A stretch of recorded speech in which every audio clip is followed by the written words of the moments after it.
বন্ধুরা, আসসালামু আলাইকুম ওয়া রাহমাতুল্লাহি ওয়া বারাকাতুহু। আশা করি সবাই ভালো আছেন।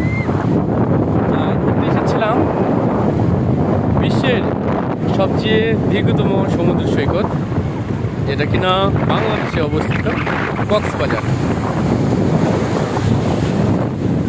বন্ধুরা, কক্সবাজারের আবহাওয়া যদি বা এখন মানে সেরকম উপযোগী না, বৃষ্টি পড়ছে, তারপরে আবহাওয়াটা খুব একটা ভালো না।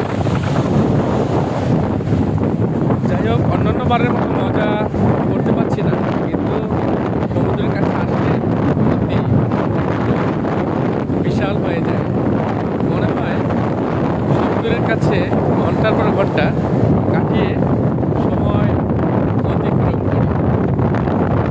এখানে বাংলাদেশের বিভিন্ন জায়গা থেকে লোকজন এসছে বেড়াতে, সেটা সত্যি অতুলনীয়। দেখুন, এই যে ঢেউ, মাশাআল্লাহ, আমি ঢেউয়ের সঙ্গে একটু দৌড়াচ্ছি।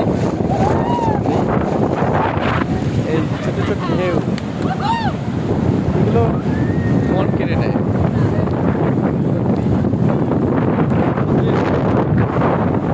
মাঝে আসলে মনে হয় মহান আল্লাহ তাআলা সত্যি একজন আছেন। এটা বোঝা যায় যে এগুলো তো মহান আল্লাহ তাআলার সৃষ্টি। আমার মাথার উপর দিয়ে প্লেন উড়ে যাচ্ছে, সেটা আপনাদেরকে এটা দেখাচ্ছি। আছে ফাঁকা জায়গায় অনেকে অবশ্যই স্পিড বোট নিয়ে মজা করছেন।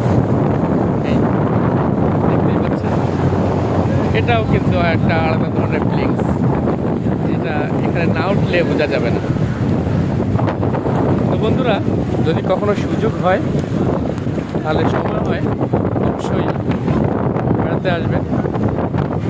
এখানে আসলে মহান আল্লাহর যে সৃষ্টি, হ্যাঁ, অপরূপ যে সৃষ্টি, অপরূপ যে সুন্দর সৃষ্টি, সেটা বোঝা যাবে।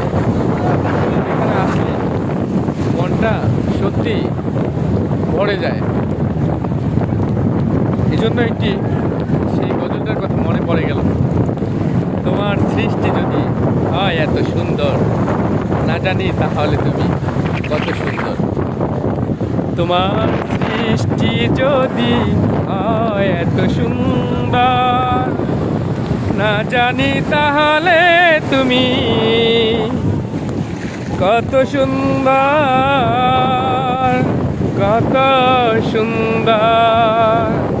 তোমার সৃষ্টি যদি হয় এত সুন্দর, না জানি তাহলে তুমি কত সুন্দর, কত সুন্দর।